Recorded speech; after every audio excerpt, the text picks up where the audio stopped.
اتنے انداز ہیں ان کے پاس، تو انہوں نے اگر ہم یہاں پہ واپس چلے جائیں، مدینہ طیبہ میں چلے جائیں، اور پھر بھی ان کا قافلہ اتنا بڑا ہے اور یہاں پر اتنے بڑے بڑے بہادر ہیں، اور انہوں نے ہمیں مدینہ طیبہ میں بھی نہیں چھوڑنا، ہم مناسب یہ سمجھتے ہیں اسی جگہ پر، اسی مقام پر ان کا مقابلہ کریں گے، اللہ ہمیں نصرت اور کامیابیاں عطا فرمائے گا۔ اور اس وقت جنگ کا ایک اسلوب تھا کہ فرد واحد جو ہوتا تھا دوسرے فرد واحد سے جنگ کرتا تھا، ایک شخص کے مقابلے میں جنگ ہوتی تھی۔ اگر جنگ بدر سے پہلے جتنے بھی جنگی انداز کو دیکھا جائے تو وہاں پر یہی ایک نظام ہوتا تھا کہ ایک شخص کے مقابلے میں جاتا اور جا کر جو فتح یابی ہوتی، جس کو کامیابی ملنی ہوتی، وہ مل جاتی تھی۔ لیکن اس جنگ میں ایک ایسا انداز محبوب مصطفیٰ صلی اللہ علیہ وسلم نے اپنایا، کیونکہ حضور صلی اللہ علیہ وسلم کو علم ہو گیا تھا کہ اگر ہم فرد واحد کے انداز سے بھی جنگ لڑتے رہے، ہم تو 313 ہے اور کافروں کی تعداد 950 ہے، اور ہم کبھی بھی فرد واحد کے انداز سے اگر جنگ لڑیں گے تو ہمیں فتح یابی نہیں ملنی۔ اس وقت سکندر اعظم جو حضور صلی اللہ علیہ وسلم کی بظاہر جلوہ فروزی سے 1000 سال قبل وہ شخص گزرا تھا، اور اس کا جو باپ تھا اس نے ایک جنگی انداز کو اپنایا تھا کہ جس طرح جنگ میں لڑا جاتا ہے تو یا تو مسلسل کے انداز میں یا رابطے کی شکل میں اس کو بنایا جاتا تھا کہ ایک شخص دوسرے شخص کے ساتھ اتنا کاندھا ملا کر لڑائی کرتے، اور کچھ بندے درمیان میں ہوتے، اگر ان لین میں سے کسی کو کوئی شہید ہو جاتا تو دوسرا اس کی جگہ کو سنبھال لیتا تھا۔ اس انداز میں حضور صلی اللہ علیہ وسلم نے اپنے اصحاب کو ترتیب دی تھی،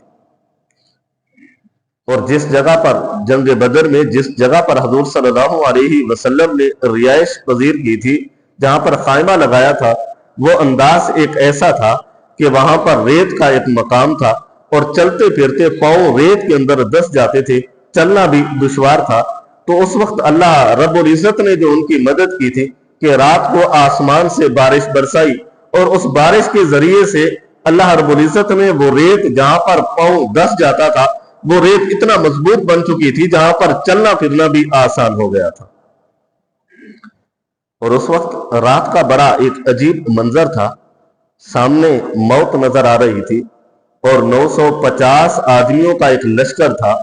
اور کوئی عام نہیں تھا، اور اس وقت رات کو سونا بھی بڑا ایک معنی رکھتا تھا۔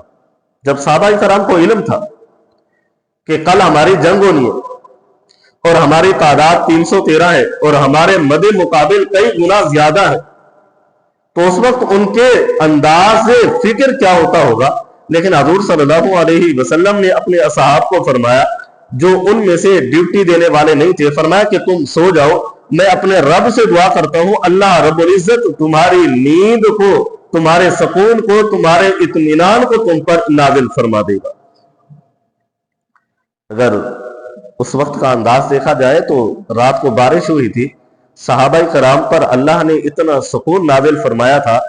تو وہ جنگی انداز فکر بھی دماغ سے ہٹ گیا تھا، اور رات کو جو بارش ہو رہی تھی اس کا بھی صحابہ کرام کو علم تک نہیں ہوا تھا، جو سوئے ہوئے تھے۔ جب صبح ہوئی تو جنگ کرنے کے لیے سب سے پہلے جو کافروں کی طرف سے آئے تھے عتبہ، شیبہ اور ولید، یہ وہ تھے جو حضرت ابو سفیان رضی اللہ تعالی عنہ، جو اس وقت کلمہ طیبہ نہیں پڑھا تھا، ایک ان کی بیوی کا والد تھا، اور دوسرا ان کی بیوی کا چچا تھا، اور تیسرا وہ شخص تھا جو اس کی بیوی کا بھائی تھا۔ عتبہ، شیبہ اور ولید، یہ تینوں بڑے نڈر قسم کے کافر اور بڑے بہادر قسم کے کافر، اور کئی جنگوں میں انہوں نے لڑائیاں بھی لڑی ہوئی تھی، اور ہر جنگ میں انہوں نے فتح یابی حاصل کی ہوئی تھی۔ اور ان کے مقابلے میں آنے والے مدینہ طیبہ میں رہنے والے چند صحابہ کرام تھے، تو انہوں نے کہا کہ ہم تم سے نہیں لڑیں گے، ہم نے اگر لڑنا ہے تو ان سے لڑنا ہے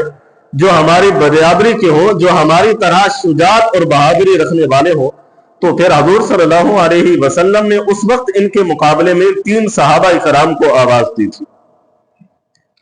پہلے جو صحابی تھے وہ حضرت علی المرتضی شیر خدا رضی اللہ تعالی عنہ،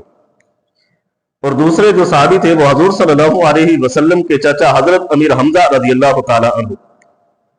اور تیسرے جو صحابی تھے حضرت عبیدہ بنت حارث رضی اللہ تعالی عنہ۔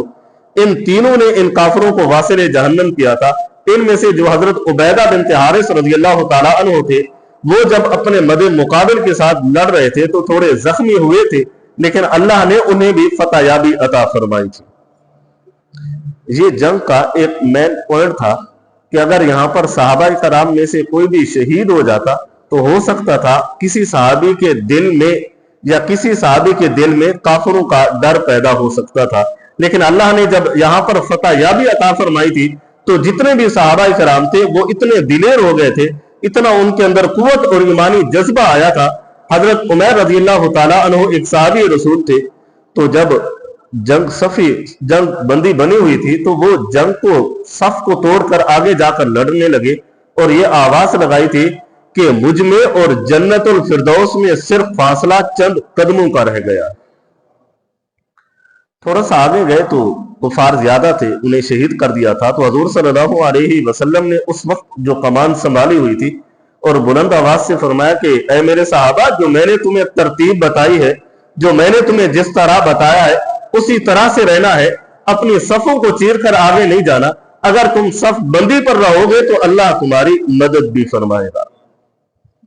پھر اللہ رب العزت نے فرشتوں کو نازل فرمایا اور حضور صلی اللہ علیہ وسلم اور آپ کے صحابہ بھی لڑے، اور صحابہ کرام کی تعداد میں جن کو شہادت نصیب ہوئی تھی تقریباً 14 کی تعداد میں تھی، اور کافر جو قتل ہوئے تھے ان کی تعداد 70 یا 70 سے بھی زائد تھی، اور مرنے والے ان میں سے کوئی عام نہیں تھے۔ کفار کے مرنے والے کوئی عام لوگ نہیں تھے، بلکہ بڑے بڑے جرنیل جو تھے، بڑے بڑے طاقتور جو تھے، ابو جاہل جیسے لوگ جو تھے، ان کو صحابہ کرام نے جب واصل جہنم کیا تھا اس وقت پھر کافر جو تھے وہ پہلے ڈرے کہ ہمارے اب وہ جو کارواں تھے وہ بھی نہیں رہے، تو جتنے وہ کفار تھے پھر ڈر کے مارے بھاگے، اور صحابہ کرام نے 70 کے قریب یا ان سے زائد لوگوں کو اس وقت گرفتار بھی کر لیا تھا۔ اور جب جنگ ہو رہی تھی تو حضرت علی المرتضی شیر خدا رضی اللہ تعالی عنہ کا بھی یہ فرمان ہے، فرماتے ہیں کہ حضور صلی اللہ علیہ وسلم نے